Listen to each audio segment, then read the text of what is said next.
ये वीडियो देखें। हम आपकी सारी वीडियो शौक से देखते हैं, सारा कुछ अच्छा देखते हैं। जस्ट एक कंट्रोवर्शियल चीज़ जो मैं आपसे पूछना चाह रहा हूँ कि आपकी जो ऑपरेशन सिंदूर के बाद जो एक वीडियो आपने बनाई थी, आई थिंक वो आपने थोड़ा सा जल्दी में बना ली थी, क्योंकि उसके अंदर उसके अंदर आपने जितने भी रेफरेंसेस दिए थे वो इंडियन मीडिया के रेफरेंसेस थे, जो कि आपने खुद भी अपनी एक शॉर्ट वीडियो भी आई थिंक आपने बनाई थी जिसमें आपने मेंशन किया था कि ये कराची के पोर्ट के ऊपर कब्जा हो गया और ये चीज़ होगी।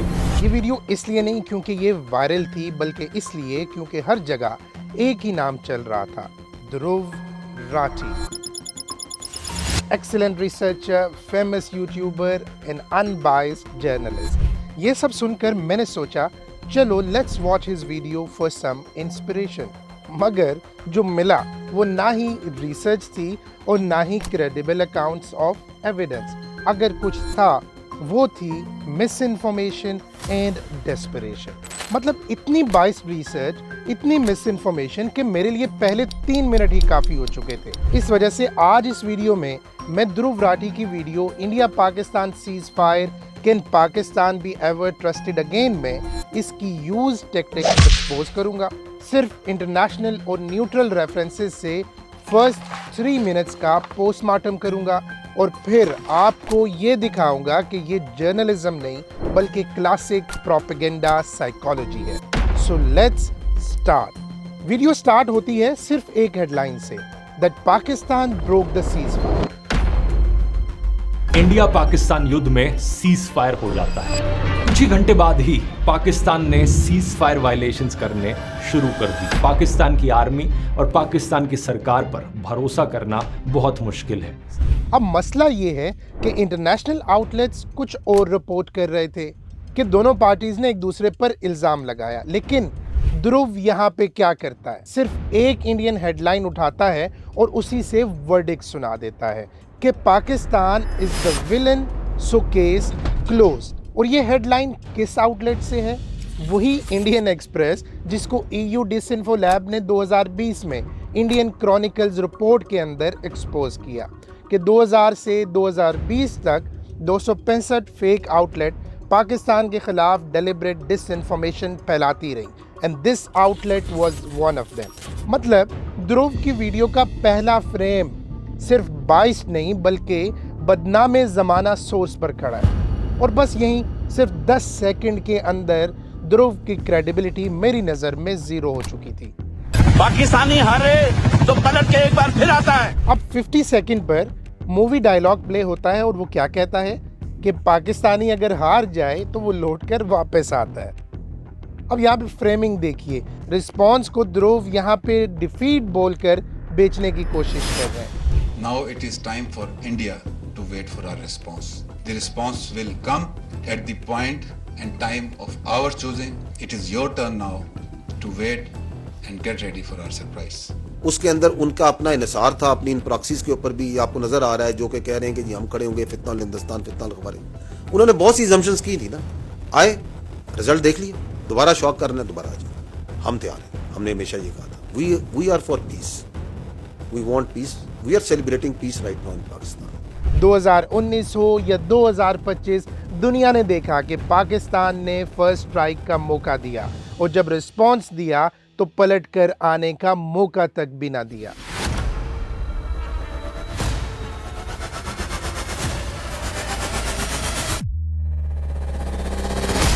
The tea is fantastic. Thank you. ये चाय याद है आपको? India and Pakistan, they were going at it. 7 planes were shot down. 7 brand new, beautiful planes were shot down. ध्रुव, जंग में असल चीज होती है timing, escalation control and retaliation choice.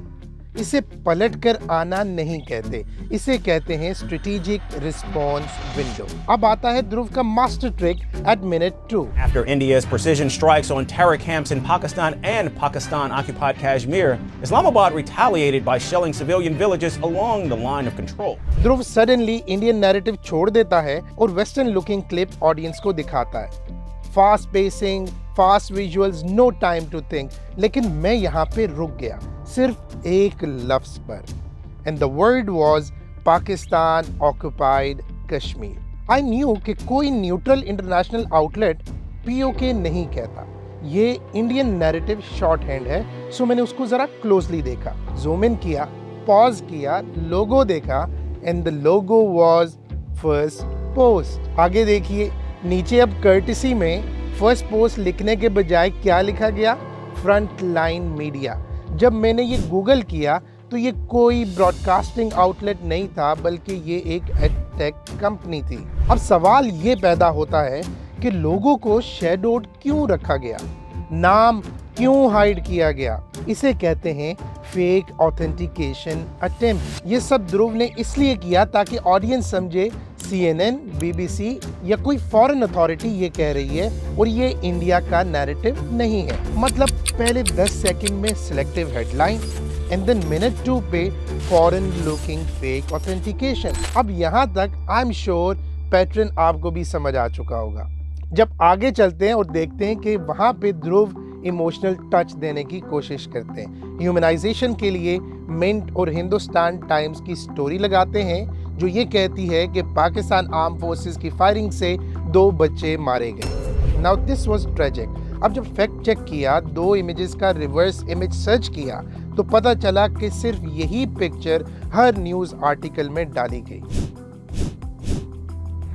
फिर फर्दर फॉरेंसिकली से जब इसका मेटा डाटा देखने की कोशिश की तो I came to know that both images were altered and Photoshop, मतलब डेलिब्रेट डिसइंफॉर्मेशन। मगर मैं यहाँ पे रुका नहीं। मिंट न्यूज़ का 22 मीटर चेक किया थ्रू बाइसली, तो this is what I got. मैं ये नहीं कह रहा कि 22 meter is equal to final truth. मैं ये कह रहा हूँ कि जब फ्रेमिंग, सिलेक्टिव सोर्सिंग और लीनिंग एक साथ आ जाए तो ये एनालिसिस नहीं होता, इसे प्रोपेगेंडा में कहते हैं मैन्युफैक्चर्ड सर्टेनिटी। और जो पिक्चर्स के साथ आपने किया, that was deliberate disinformation. Pakistan state is a sponsor of terrorism. मैं ऐसा क्यों कह रहा हूँ? Now coming to his claim, Pakistan is a sponsor of terrorism.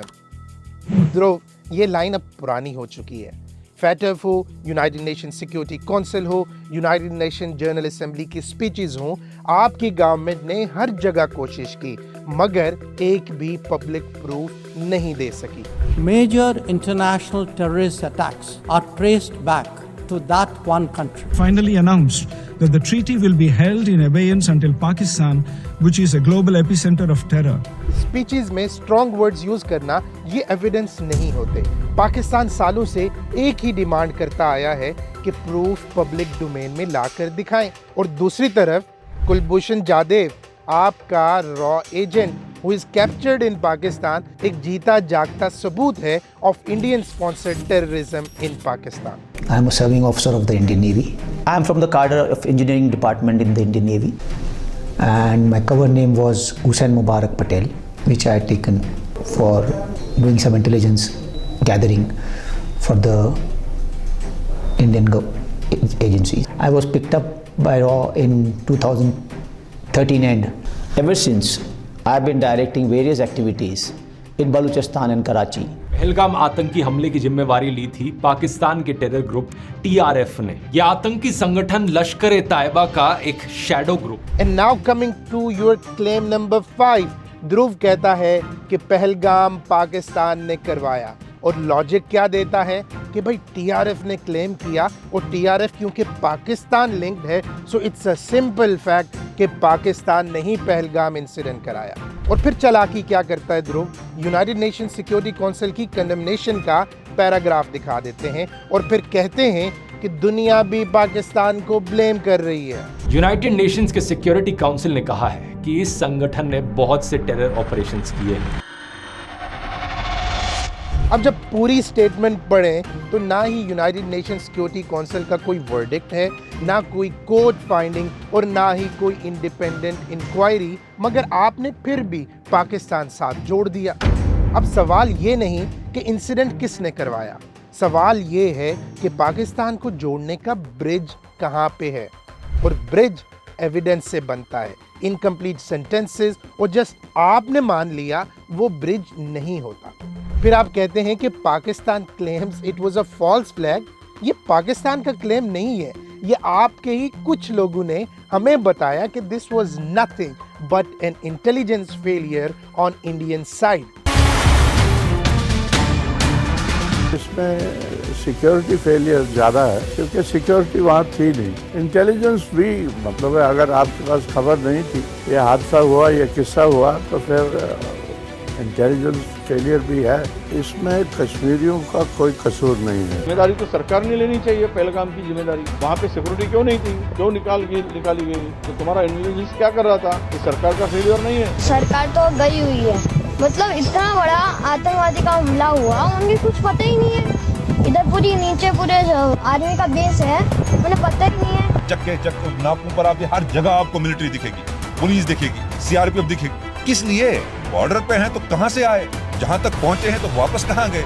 इस तरीके से किया गया रिटेलिएशन नहीं हो सकता है। अगर 7 लाख से 12 लाख के आसपास यहाँ सिक्योरिटी फोर्सेस है, उसके बावजूद इनको ये पता नहीं इंटेलिजेंस फेलियर। 3 टायर सिक्योरिटी रहते हुए भी ऐसा लैब्स हुआ और ये सिक्योरिटी लैब्स है। What happened to our intelligence? Have we failed somewhere? And if we have, why have we failed? Intelligence failure है, सिक्योरिटी फेलियर है। यहाँ 7 लाख फौजी हैं जमा कश्मीर में, एक छोटा सा इलाका है, 7 लाख फौजी हैं, वो कहाँ है? वहाँ पे गाड़ी नहीं जा रही है, पैदल इंसान जा रहा है। सिक्योरिटी इतनी है, टेररिस्ट कहाँ से आ गए? कहीं ना कहीं इनकी जनता अटैक। जो मिलिट्री पूरे होशो हवास में इस तरीके से बेगुनाह सिविलियंस पर अटैक करे, मासूम बच्चों की जान ले, क्या उसे आतंकी नहीं कहा जाना चाहिए? Now coming to the most important claim, Dhruv एक बात कहता है जिससे मैं एग्री करता हूँ। He says, an army that kills innocent, why shouldn't it be called a terrorist state? मैं यहाँ पे पाकिस्तान सोर्सेस कोट नहीं करूँगा, सिर्फ इंटरनेशनल डॉक्यूमेंटेशन से आपको ये बताऊँगा कि कौन टेररिस्ट स्टेट है, इंडिया या फिर पाकिस्तान। अगेन मैं ये कह रहा हूँ कि आपकी तरह मैं अपने ही न्यूज़पेपर, जैसे आपने इंडियन न्यूज़पेपर्स को यूज़ किया, मैं पाकिस्तानी न्यूज़पेपर्स को इस्तेमाल नहीं करूँगा।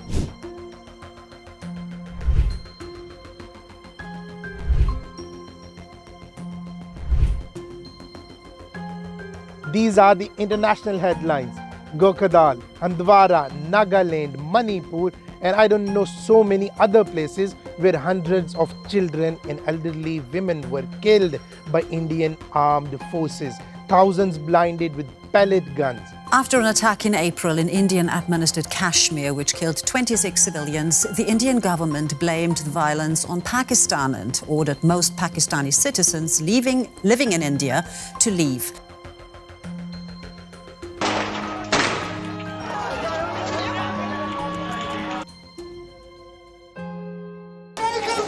तो ये पूरा हमारा गोश्त काट कर या मिर्ची और नमक डालकर ये हमारे मुंह में डालते थे।